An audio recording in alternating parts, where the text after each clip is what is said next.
आलू भाजा खेते आमरा सबाई किन्तु खूब भालोबासी। तबे आमी आजके आपनादेर किन्तु एकदम बिना तेले करे देखाबो। तार जोन्नो आमादेर दरकार किन्तु एकटा एयार फ्रायर। एयार फ्रायारे किन्तु आपनि एकदम तेल छाड़ा किन्तु एकदम मुचमुचे आलू भाजा भाजते पारबेन। आमी एखाने मिष्टि आलू भाजाटाके भालो करे धुए निয়েছি এবং সেটাকে নুন হলুদ দিয়ে মেখে নেব। নেবার পর তার মধ্যে অ্যাড করব সামান্য একদম 1 চামচ তেল।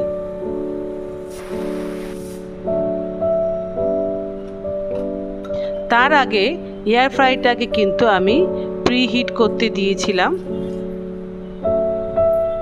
এবার এটাকে ভালো করে মেখে আমি এয়ার ফ্রায়ারের মধ্যে এটাকে ভাজতে দিয়ে দেব।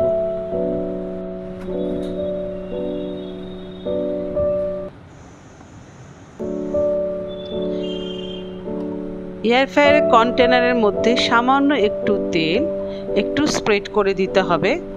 ব্যাস এইটুকু তেলেই কিন্তু আপনার আলু ভাজা রেডি হয়ে যাবে।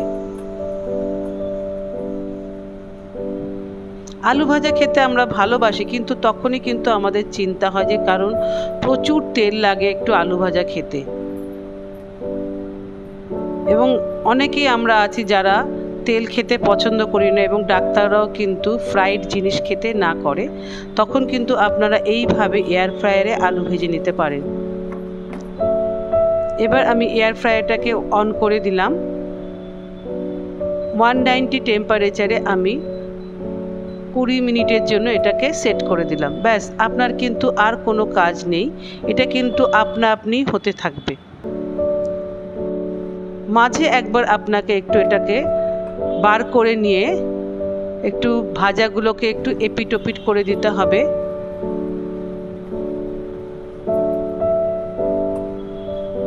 আবার আমি এটাকে আবার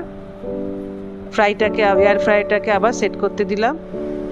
ব্যাস আমাদের কিন্তু মুচমুচে আলু ভাজা রেডি। দেখতেই পাচ্ছেন কতটা মুচমুচে হয়েছে। তাহলে যারা নাকি তেল খেতে চান না তারা কিন্তু এরকম ভাবে এয়ার ফ্রায়ারে আলু ভেজে নিতে পারেন। ভিডিওটা কেমন লাগলো জানাবেন। ধন্যবাদ।